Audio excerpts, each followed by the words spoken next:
This moment will affect you for the rest of your entire lives. Nothing you have ever experienced in the past will shock as much as this. Yeah, we're gonna start trying to do this live. YouTube got that great feature, so if you guys want to watch me trade live, I'm gonna start figuring out how to do that. I'm sure it's not too complicated now that... Anyway. You never miss your water till the well runs dry. Anyway, today we played a little bit differently and we got burned. The reason I'm playing that song is if you go to the well too much on the same stock, if you're just trading momentum, when momentum dies and you don't quickly get out of your position, you're going to get smoked. Like today was a company called Cimabe Therapeutics. Anyway, 1350 got us 1375. 1375 got us 14. 14. We missed the 14 break, but then we got the 1450 got us to 15. Then it pulled back, and we thought the 15 was going to break, and we kept buying it. And next thing you know, it rolled over and smacked us in the face. So we gave back most of the money we made on the first two moves. Not my type of trade, and guess what happened? I wound up chasing it and got beat. What is my type of trade is what's happening here on the rig. And of course, I'm going to get to the sale in a second. Now, I know I don't own many stocks. Most of my money is in a few different stocks. Sorry, I should say most of my positions, because I really don't have too much money involved in the market anymore. Pretty liquid, looking to play. We got earnings season. You know I like to trade now more than invest. But there are the positions where I just can't resist, and that's rig. Okay, here's a stock that I've been in since gotta be what, 6 months now. 985 cost average. It broke out, came all the way back down. Piece of crap, but it's a very heavily shorted stock. So I've been waiting and waiting and waiting till something turned so I could buy some more and feel confident about it. And that was yesterday. Now, here's the problem. I'm rooting against my own stock here because the last thing I wanted to have happen was it blast off on a Wednesday. Why? Because if it would have stayed under 11, let's say today or tomorrow, and then on Friday, let's say if it was like 10.90 at 10 o'clock in the morning on Friday, your $11 calls would probably be sitting there at a nickel. So then if it went up 50 cents, or even right near it's at $11.30, your nickel option, which normally at a nickel, you're buying, you know, maybe 50 of them for 250 bucks. And then if it goes to 35 or 40 cents, you're taking your $250 and you're turning it into 3,000 or 4,000. That was what we were hoping for. That's what we were anticipating. But because the stock decided to break out yesterday, it held the 1050 on the pullback, which gave us more confidence. And then today it opened up. And once it got back over yesterday's high, that's how you trade momentum. No VWAPs, no blah, blah, blah, nothing about it.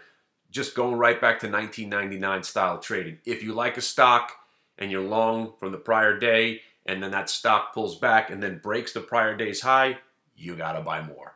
So we got the rig right now, and let's talk about the sale. I told you that's the one stock I have any meaningful money in. There's a reason for it. Fundamentally, I like the company. What they do, I like the company. And the chart, for me, was called it's an accumulation distribution ratio. Okay? The stock was being accumulated under 20 bucks. Under 20 bucks, 1985 got bought. Under 20 bucks, 1985 got bought. Under 20 bucks, 1990 got bought. Then it basically broke over 20, and next thing you know, the accumulation is over, and wham, you get a 10% move. That's kind of what I was anticipating. Now, I got some shares on. I don't have enough shares. I think the stock's going to keep on going, and the way I look at it, like I said in the prior video, if I'm buying this thing at 20 and I got 3 stops on it, well, 1955, and then there was that 1885, and then if it broke 1750, we would have admitted that it was a bad idea, and we would have got out. And again, saying that I know what the company does and what their fundamentals are, do I really? I'm reading it. I did some research. Again, all you can do is read and make your own judgment off that. You're taking into consideration that what you're reading is accurate. We don't know. I'm never going to say I know. I couldn't even describe everything that the company does. But I've got some guys that have done some research that I respect. So there's one thing. I did like the way the stock was it was under accumulation. So technically speaking, I liked it. And then we get this massive move. Now here's where stock ownership and why I hate this. I want to sell it right now because I'm up, my cost average is basically 20 bucks and I'm up 3 points now. I want to sell it, but long term, I'm thinking maybe $35, $40, or $50 a share. So right now, all this is paper money. Now, if I had bought a lot, I'd be selling some of it right now just to take some profit and bring my cost average. No, well, my cost average wouldn't change, but just saying it takes some money off the table. So now if it pulls back, at least I could say I took some money off the table. And then we got the IQ, which is now suddenly I own stocks. And again, these are not huge positions. I got, what do I got now? About 900 shares of sale. Whoa.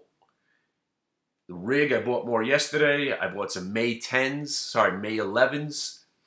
And we got the Chinese the Chinese Netflix, which again, I don't know whether it's the Chinese Netflix or what. I know Baidu spun this IQ IPO off.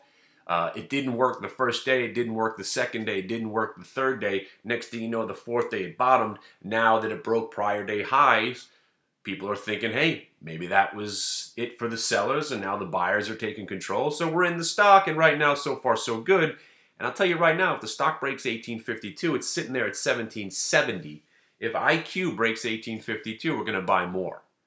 And we're going to buy options on it. Because generally, if an IPO gets through the opening top range, you're going to get to the next area of concern, which if the stock breaks 1852, what do you think the next area of concern is? I'll answer the question, 20 bucks. And if it breaks 20 bucks, where does it go? 22.50. And next thing you know, everyone's talking about the Netflix of China.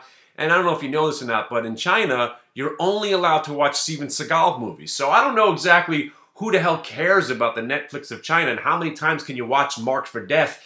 As much as I like Screwface, you like that Screwface. There was 2 Screwfaces. Sorry if I ruined the movie for you. But come on, the Netflix of China? I don't know. Whenever they call something the something of something else, how did the eBay of India work out? What about the Google of, wasn't there a Google of India, Red F or something? And there's always the something of something else. Whatever, the chart looks good, the stock's being bought, you gotta like it right now. And then the market in general, right? The reason I'm staying liquid is that I could come in on a day like this where everybody's talking about something, something, something. Plus, I don't even watch CNBC until I'm done trading. I don't watch TV anymore.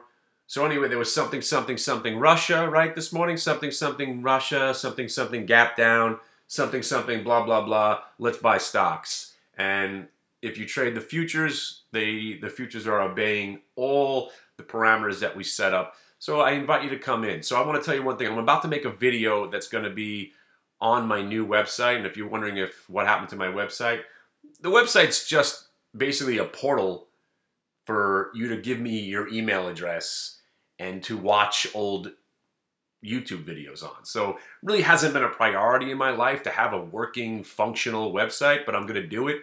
So the next video I'm going to put on, you might be wondering who the hell I'm talking to, and you probably heard all that stuff before, but I'm going to put it out there because we're going to be using it on the website. So email me, kennyglick@AOL.com. My throat is almost back. I'm still, not completely healed. I don't know. I haven't been sick in 3 or 4, maybe 5 years, and it's been like 3 weeks now. I just can't get over whatever the hell this is. Maybe I have AIDS. So, what? That's not even funny to joke about, Kenny. But seriously, if I only have 3 years to live, you better get to the website soon so you could absorb some of this knowledge, and then you could build a shrine to me when I pass. And remember, if you do come to my funeral, make sure my wife is playing the Melodian song.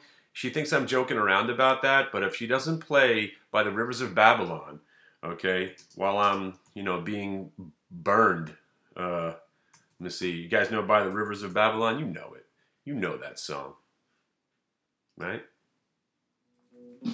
If this song is not being played as my ashes are being strewn across the East River and then taken to Jamaica, my wife did not do me right. You know this one. You know it. You love it. Anyway,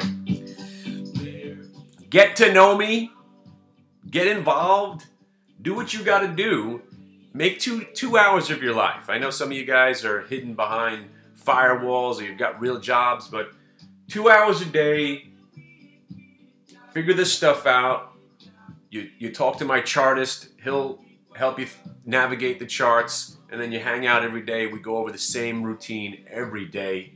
And, you know, we try to find some decent ideas, and every once in a while we turn a day trade into a swing trade, and hopefully those work out. Right now I'm not a fan of owning anything because the volatility is so great, but right now I still think the market's got a massive squeeze in it before it rolls over and dies, if it does roll over and die.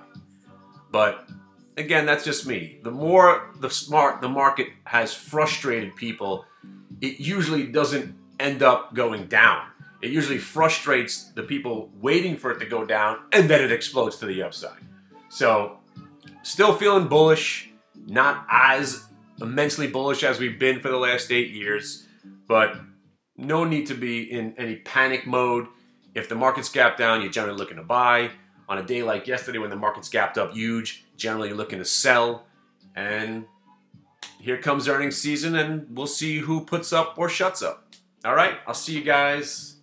KennyGlick@AOL.com. Get involved. Be involved. Let us set you up. Learn a few things, and then go out on your own. Because the process is working if you obey the rules. And again, I'm not going to be the guy that tells you that all of our trades work, because we got punched in the face on that CBay trade, and it ate away about 50% of my day, but quickly made that back on some IQ and some Roku and all that stuff. All right. Farewell.